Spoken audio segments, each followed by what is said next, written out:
ശ്രീ സേനാപതി വേണു, സക്രിയമായി തന്നെ കാര്യങ്ങൾ പോകുന്നു, അന്വേഷണം പോകുന്നു എന്ന ഹസ്കറിന്റെ വാദം, അതിനെ താങ്കൾ എങ്ങനെ കാണുന്നു? അതിനെ നിഷേധിക്കുന്നുണ്ടോ താങ്കൾ, അന്വേഷണം മുന്നോട്ട് പോകുന്നതിനെ? അല്ല, അന്വേഷണം ഇത്രയും കാലം അല്ലെങ്കിൽ ഈ കഴിഞ്ഞ ഒരു മാസക്കാലം മന്ദീഭവിച്ച് കിടന്നതുകൊണ്ടാണല്ലോ ഹൈക്കോടതിയുടെ സിംഗിൾ ബെഞ്ചിന് ഇങ്ങനെ ഒരു കാര്യം പറയേണ്ടിയിരിക്കുന്നത്. ഇനി ഇവിടെ വളരെ പ്രസക്തമായ ഒരു കാര്യം ശ്രീ രാഹുൽ ഈശ്വർ സൂചിപ്പിച്ചത്, ഞാനത് ആവർത്തിക്കുകയാണ്. ഇവിടെ തുണ്ടി മുതലിന്റെ ഒരു റിക്കവറി ഇതുവരെയും നടന്നിട്ടില്ല. അതാണ് ഏറ്റവും പ്രധാനപ്പെട്ട ഒരു കാര്യം. കാരണം എൻ വാസുവിന്റെ ബെയിൽ ആപ്ലിക്കേഷനിൽ അദ്ദേഹം ഉയർത്തിയിരിക്കുന്ന ഒരു കണ്ടൻഷൻ അത് തന്നെയാണ്.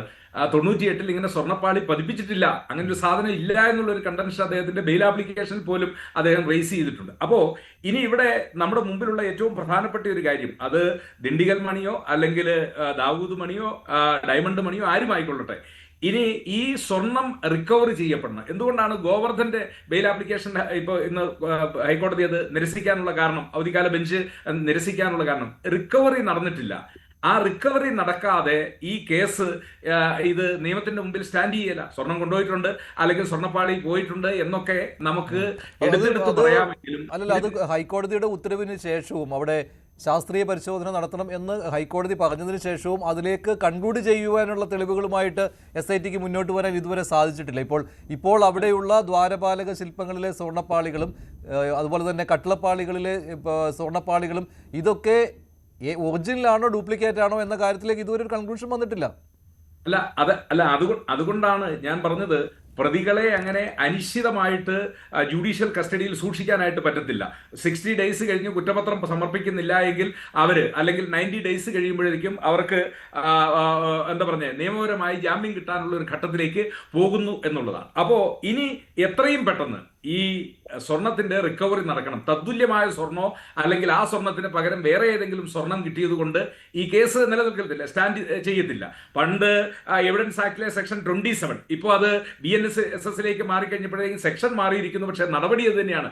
ഈ ചോദ്യം ചെയ്യപ്പെട്ട പ്രതികളെ ചോദ്യം ചെയ്ത് ഇവരെവിടെയാണ് ഈ സ്വർണം കൊടുത്തിരിക്കുന്നത്, ആ സ്വർണം അവിടെ നിന്നോ അല്ലെങ്കിൽ സ്വർണം ഉരുക്കിയതാണോ അത് റിക്കവറി ചെയ്യപ്പെടണം. അത് റിക്കവറി ചെയ്യപ്പെടാത്ത ആ ഒരു ഘട്ടം നിലനിൽക്കുമ്പോൾ ഇപ്പോൾ നമ്മുടെ മുമ്പിൽ ഉയരുന്ന ഒരാശങ്ക എന്ന് പറഞ്ഞാൽ പ്രതികൾക്ക് ജാമ്യം കിട്ടാനുള്ള സാഹചര്യം ഉണ്ടാവും.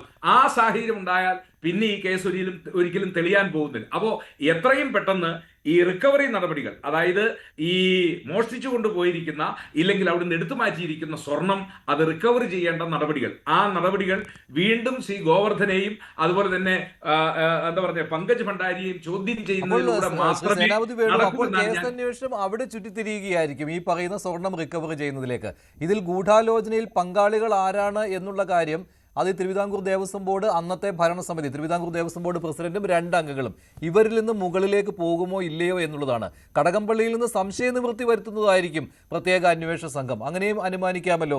കുറച്ച് കാര്യങ്ങളുണ്ട്. അന്ന് ഈ പറയുന്ന പോറ്റി, ഉണ്ണികൃഷ്ണൻ പോറ്റി കടകംപള്ളി സുരേന്ദ്രൻ്റെ ഓഫീസിലേക്ക് കത്തയക്കുന്നു, അതിനെക്കുറിച്ച് ചോദിച്ച് അതിൻ്റെ സംശയ നിവൃത്തി വരുത്തുന്നതാകാം. അതുപോലെ തന്നെ ഏതെങ്കിലും രീതിയിൽ ദേവസ്വം വകുപ്പിൻ്റെ ഇടപെടൽ ഉണ്ടായിട്ടുണ്ടോ എന്നുള്ള കാര്യം, പിന്നെ അങ്ങനെ ഇടപെടാനുള്ള സാഹചര്യം, ഏതെങ്കിലും തരത്തിലുള്ള അംഗീകാരം, അപ്രൂവൽ വേണ്ടി വരുമോ ദേവസ്വം വകുപ്പിൽ നിന്ന്, ഇങ്ങനെയുള്ള കാര്യങ്ങളുടെ ഒരു സംശയ നിവൃത്തി, അത് മാത്രമേ കടകംപള്ളിയിൽ നിന്ന് SIT ഉള്ളതെങ്കിലോ? കാരണം സാങ്കേതികത്വം പറഞ്ഞ് രക്ഷപ്പെടാൻ അവിടെ, കാരണം ഒന്നിലും ഒപ്പിടുന്നില്ല, ദേവസ്വം മന്ത്രി ഒന്നിലും ഒപ്പിടുന്നില്ല. മഞ്ജുഷ, ഒരു കാര്യം നമ്മൾ മനസ്സിലാക്കേണ്ടത്, ഈ ശബരിമലയിൽ നടക്കുന്ന ഏത് നിർമ്മിതികളും, വിലപിടിപ്പുള്ള ഏത് നിർമ്മിതികളും ആ പ്രിമീസസിനുള്ളിൽ, കോമ്പൗണ്ടിനുള്ളിൽ നടക്കണം. അതുകൊണ്ടാണല്ലോ 58 വിദഗ്ധന്മാരുമായിട്ട് വിജയ മല്യയുടെ യുണൈറ്റഡ് ബിവറേജസ് ഗ്രൂപ്പ് അന്ന് തന്നെയാണല്ലോ ഇതിന്റെ സ്വർണ്ണപ്പാളി. അപ്പൊ അവിടെയും കടകംപള്ളിക്ക് രക്ഷ നേടാം. ഒരു സംശയവും വേണ്ട. കേവലം ദേവസ്വം ബോർഡിന്റെ പ്രസിഡന്റോ അംഗങ്ങളോ മാത്രം വിചാരിച്ചാൽ ഇത് മന്ത്രിയുടെ മൗനാനുവാദം അല്ലെങ്കിൽ മന്ത്രിയുടെ ഓഫീസിൽ നിന്ന് കൃത്യമായി ഇതിന് അനുമതി ലഭിച്ചിട്ടുണ്ട് എന്നുള്ള കാര്യത്തിൽ തർക്കമില്ല. അത് ഇപ്പൊ അദ്ദേഹത്തെ ചോദ്യം ചെയ്തിരിക്കുന്നു, വീണ്ടും അദ്ദേഹത്തെ ചോദ്യം ചെയ്യാൻ വിളിക്കും. ആ ചോദ്യം ചെയ്യലിലൂടെ, കാരണം ഇവരെ 3 പേരെ ഇരുത്തി ചിലപ്പോൾ ചോദ്യം ചെയ്യുന്ന ഒരു ഘട്ടം വരുമ്പോ അത് നിശ്ചയമായും ഇത് മന്ത്രിയുടെ ഓഫീസിൽ മന്ത്രിയുടെ അറിവോടുകൂടിയാണ് ഈ കൊള്ള നടന്നിരിക്കുന്നത്, ഇല്ലെങ്കിൽ ഇത് പുറത്തോട്ട് കൊണ്ടുപോയിരിക്കുന്നത് എന്ന് ആ വിവരം പുറത്തു വരും. ഒരു സംശയവും വേണ്ട. അങ്ങനെയാണെങ്കിൽ അഡ്വക്കേറ്റ് അനിൽ വിളയിൽ പൂർണ്ണമായിട്ടും ഈ പറയുന്ന പത്മകുമാറും വിജയകുമാറും ഇനി ശങ്കർദാസ് അറസ്റ്റിലായിട്ടില്ല, ശങ്കർദാസിനെയും അറസ്റ്റ് ചെയ്യേണ്ടി വന്നേക്കാം, കാരണം ഹൈക്കോടതിയുടെ ഇടപെടൽ അങ്ങനെ ഉണ്ടായിട്ടുണ്ട്. അങ്ങനെ വരുമ്പോൾ ഇവർ പൂർണ്ണമായിട്ടും ഈ പറയുന്ന മന്ത്രിക്കെതിരെയും മൊഴി കൊടുക്കണം, ആ രീതിയിലേക്ക് കാര്യങ്ങൾ വരണം. അങ്ങനെയൊക്കെ കടന്ന് സംഭവിക്കുമോ മന്ത്രിയിലേക്ക് എത്തുന്ന രീതിയിൽ അന്വേഷണ സംഘത്തിന് സഹായകരമായ മൊഴികൾ കിട്ടുവാനൊക്കെ? ഈ കേസിന്റെ തുടക്കം തൊട്ട് തന്നെ കൃത്യമായൊരു തിരക്കഥ എഴുതപ്പെട്ടിരുന്നു. ആ തിരക്കഥ അനുസരിച്ച് ഓരോ സീനായിട്ട് ഇപ്പൊ ഷൂട്ട് ചെയ്യുന്നു എന്ന് മാത്രമേ ഉള്ളൂ. അപ്രകാരമുള്ള ഷൂട്ടിങ്ങിന്റെ ഈ അവസാനത്തെ ഒരു ഷൂട്ടിംഗ് മാത്രമാണ് ഈ മന്ത്രിയായിരുന്ന കടകംപള്ളിയെ ചോദ്യം ചെയ്തത് എന്നുള്ളതാണ് നമുക്ക് മനസ്സിലാക്കേണ്ട കാര്യം. നേരത്തെ ശ്രീ സേനാപതി വേണു പറഞ്ഞൊരു കാര്യം വളരെ വ്യക്തമാണ്. ദേവസ്വം നിയമവും ദേവസ്വം മാനുവലും എന്താണെന്ന് നോക്കേണ്ടതില്ല. കേരളം ഭരിക്കുന്നത് CPM ആണ് എന്നുണ്ടെങ്കിൽ എല്ലാ കാര്യത്തിലും അവർ സജീവമായി ഇടപെടുമെന്നുള്ളത് തീർച്ചയാണ്. നമ്മൾ ഒരു കാര്യം മനസ്സിലാക്കേണ്ടതുണ്ട്. ശബരിമല ക്ഷേത്രത്തിൽ അയ്യപ്പന്റെ മുമ്പിൽ പോയി കൈ ഒന്ന് തൊഴാൻ മടി കാണിച്ചിരുന്ന ഇത്തരത്തിലുള്ള നേതാക്കന്മാർ ഇന്ന് SITയുടെ മുമ്പിൽ പോയി കൈകൂപ്പി നിൽക്കുന്നു എന്നുള്ളത് അയ്യപ്പന്റെ ഒരു കളി തന്നെ അല്ലെന്ന് നമുക്ക് പറയാൻ സാധിക്കില്ല.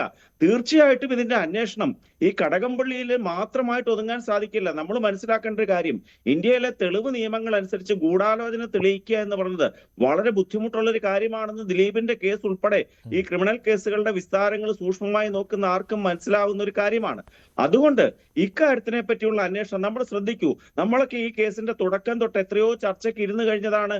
കേരളത്തിൽ മാത്രമല്ല ഇതിന്റെ വേരുകൾ എന്ന് അന്ന് തൊട്ട് നമ്മൾ പറയുന്നുണ്ട്. ഇത് ഭാരതത്തിന്റെ വെളിയിലേക്കും പോവുകയാണ്.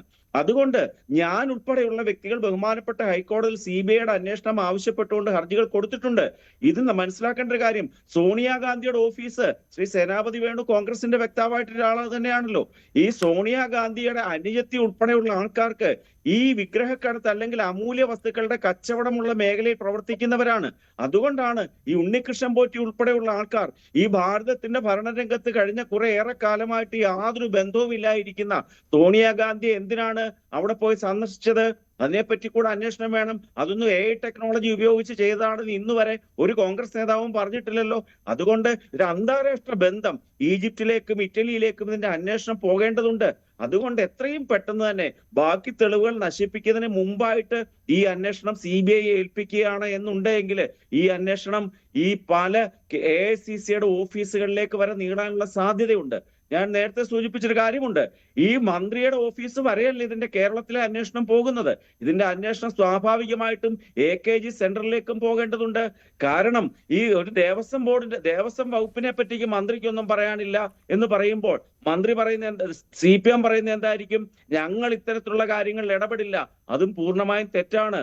AKG സെന്ററിൽ നിന്ന് കിട്ടുന്ന ആജ്ഞകൾക്കനുസരിച്ച് മാത്രമേ ഇക്കാര്യങ്ങൾ ചെയ്യാൻ സാധിക്കുകയുള്ളൂ. അല്ലെങ്കിൽ ഇത്തരം വില കൂടിയ വസ്തുക്കള്, ദൈവിക മൂല്യമുള്ള വസ്തുക്കള് ഈ കേരളത്തിന് വെളിയിലേക്ക് കൊണ്ടുപോയി ഇത്തരത്തിലുള്ള കച്ചവടം ചെയ്യാനുള്ള സാഹചര്യം ഉണ്ട് എങ്കിൽ അതിന്റെ പിറകിൽ ആ ഒപ്പ് വലിയ ഒരൊപ്പ് തന്നെയായിരിക്കും. ആ ഒപ്പ് സോണിയാഗാന്ധിയുടെ കയ്യിൽ ഉണ്ണികൃഷ്ണൻ പോറ്റി ചരട് കെട്ടിക്കൊടുത്ത ഒരു ഫോട്ടോ അത് വെച്ചുകൊണ്ട് കോൺഗ്രസിനെതിരെ വലിയ രീതിയിലുള്ള ആരോപണം ഉന്നയിക്കുന്നുണ്ട്. അത് സംഘപരിവാർ സംഘടനകൾ മാത്രമല്ല, CPM അതിൽ മുന്നിൽ തന്നെയുണ്ട്. അത് പറഞ്ഞുകൊണ്ടാണല്ലോ പ്രതിരോധം തീർക്കുന്നത്. അപ്പോൾ നിങ്ങൾ അതിൽ അല്പം ബാക്ക് ഫുട്ടിലായിട്ടുണ്ട് ഈ വിഷയത്തിൽ. അല്ല, ഞാൻ മഞ്ജുഷെ മുമ്പും ഈ കാര്യത്തെക്കുറിച്ചൊരു മറുപടി പറഞ്ഞിട്ടുള്ളതാണ്. ഇപ്പോ ഫോട്ടോ ഉണ്ട്, അദ്ദേഹം ശ്രീമതി സോണിയാഗാന്ധിക്കൊപ്പം നിൽക്കുന്നതായ ചിത്രവുമുണ്ട്. എന്റെ ചോദ്യം, ആ ചിത്രമോ സോണിയാഗാന്ധിയെ സന്ദർശിച്ച കാര്യമോ അതുകൊണ്ട് ശബരിമലയിലെ ഒരു തരി സ്വർണമെങ്കിലും എടുത്തുകൊണ്ടു പോകാൻ ഈ പറയുന്ന ഫോട്ടോയോ അല്ലെങ്കിൽ ഈ പറയുന്ന നേതാവിനെ ഉപയോഗിച്ചുകൊണ്ട് കഴിഞ്ഞിട്ടുണ്ടോ? കാരണം അവിടുന്ന് സ്വർണം എടുക്കണമെങ്കിൽ ദേവസ്വം ബോർഡിന് നേതൃത്വം കൊടുക്കുന്ന ആളുകളുടെയും അനുമതി വേണം. ഇനി സോണിയാഗാന്ധിയെ സന്ദർശിച്ചിട്ടുണ്ടാകാം, സോണിയാഗാന്ധിക്കൊപ്പം ഫോട്ടോ എടുത്തിട്ടുണ്ടാകും. എന്റെ ചോദ്യം, ആ ഫോട്ടോ കൊണ്ടോ ആ സന്ദർശനം കൊണ്ടോ ഈ സോണിയാഗാന്ധി പറഞ്ഞിട്ടുണ്ടോ അവിടുന്ന് സ്വർണ്ണപ്പാണി നിങ്ങൾ എടുത്തു, ഈ ഫോട്ടോ കാണിച്ചു കഴിഞ്ഞാൽ അവിടെ സ്വർണ്ണപ്പാളി കിട്ടും, ഇല്ലെങ്കിൽ ഈ ഫോട്ടോയും കൊണ്ട് പോയി കഴിഞ്ഞാൽ അവിടെ ദേവസ്വം ബോർഡ് നിങ്ങളെ ഇത് എടുത്തുകൊണ്ട് പോകാൻ അനുവദിക്കുമെന്നുള്ളത്? ഇപ്പൊ ഫോട്ടോകളാണല്ലോ പ്രചരിച്ചിട്ടുള്ളത്, പോറ്റിയുമായിട്ട് ഇരിക്കുന്നതും ഒക്കെ ആയിട്ടുള്ള ഫോട്ടോകളാണല്ലോ കടകംപള്ളിയുമായിട്ട്. അല്ല, കടകംപള്ളിയുമായിട്ടിരിക്കുന്ന ഫോട്ടോ ഇരിക്കുമ്പോൾ കടകംപള്ളി അന്നത്തെ ദേവസ്വത്തിന്റെ മന്ത്രിയാണ്. ഇദ്ദേഹത്തിന്റെ കാലഘട്ടത്തിലാണ് സ്വർണം അവിടുന്ന് പോയിട്ടുള്ളത്. അതാണല്ലോ ഇതിനകത്ത് പ്രധാനപ്പെട്ട പ്രശ്നം. എന്റെ ചോദ്യം ഞാൻ വീണ്ടും ശ്രീ അനിൽ വിളയനോടും കൂടി ചോദിക്കാൻ ആഗ്രഹിക്കുന്നു. സോണിയാഗാന്ധിയുടെ സന്ദർശനം കൊണ്ട്, സോണിയാഗാന്ധിയെ സന്ദർശിച്ചുകൊണ്ട്, ഇല്ലെങ്കിൽ സോണിയാഗാന്ധിക്ക് ഒപ്പം നിന്നുകൊണ്ട് ഫോട്ടോ എടുത്തതുകൊണ്ട്, ആ ഒരു കൃത്യം കൊണ്ട്, അല്ലെങ്കിൽ സോണിയാഗാന്ധി എന്തെങ്കിലും അനുമതി കൊടുത്തതുകൊണ്ട് ഈ തിരുവിതാംകൂർ ദേവസ്വം ബോർഡിന്റെ കീഴിലുള്ള ശബരിമല ക്ഷേത്രത്തിൽ എന്തെങ്കിലും ഒരു സാധനം എടുക്കാൻ കഴിയുമോ? UPA അധികാരത്തിലിരുന്ന സമയത്താണ് ശ്രീ സേനാപതി വേണു ആ ഫോട്ടോ പോറ്റി പോയി കണ്ടത്. UPA ചെയർപേഴ്സൺ ആയിരുന്ന കാലത്താണ് പോയി കണ്ടത്. ഞാൻ അതിനെ നിഷേധിക്കുന്നില്ലോ. എന്റെ ചോദ്യം അതാണ്. എന്റെ ചോദ്യം സോണിയാഗാന്ധിയെ സന്ദർശിച്ചു എന്ന കാരണത്താൽ, സോണിയാഗാന്ധിക്കൊപ്പം ഫോട്ടോ എടുത്തു എന്ന കാരണത്താൽ ശബരിമലയിൽ നിന്ന് ഏതെങ്കിലും ഒരു സാധനം എടുത്തുകൊണ്ട് പോകാനുള്ള ലൈസൻസോ മറയോ ആകുമോ? പോറ്റിക്ക് കോൺഗ്രസ് നേതാക്കളുമായിട്ട് ബന്ധമുണ്ട്. പോറ്റിയെ കയറ്റിയത്, സന്നിധാനത്ത് കയറ്റിയത് കോൺഗ്രസ് നേതാക്കളാണ് എന്ന് വരുത്തി തീർക്കുവാനാണ് ഇതെല്ലാം. അത് മനസ്സിലായില്ലേ താങ്കൾക്ക്? അല്ലല്ലല്ല ശ്രീ സേനാപതി വേണം, ഞാനൊരു ചോദ്യം ചോദിച്ചോട്ടെ. ഈ സ്വർണ്ണപ്പാളി എടുക്കാന് ഉണ്ണികൃഷ്ണൻ പോറ്റിക്ക് സോണിയാഗാന്ധി അനുവാദം കൊടുത്തു എന്നുള്ളതല്ല ഞങ്ങൾ പറയുന്നേ. ഈ മോഷണം പോയ വസ്തുക്കളുടെ വിൽപ്പന സോണിയാഗാന്ധിയുടെ ബന്ധങ്ങൾ ഉപയോഗിച്ചുകൊണ്ട്, അവരുടെ കുടുംബ പശ്ചാത്തലം ഉപയോഗിച്ചുകൊണ്ട് ഭാരതത്തിന് വെളിയിൽ നടത്തിയിട്ടുണ്ട് എന്നാണ് ഞങ്ങൾ പറയുന്നത്. അല്ലാതെ സോണിയാഗാന്ധി മോഷ്ടിച്ചു എന്നല്ല. ശ്രീ സേനാപതി വേണു അതാണ് വിൽപ്പന സോണിയാഗാന്ധി വഴി നടന്നിട്ടുണ്ട്. അല്ല, SIT അന്വേഷിക്കട്ടെ തന്നെ.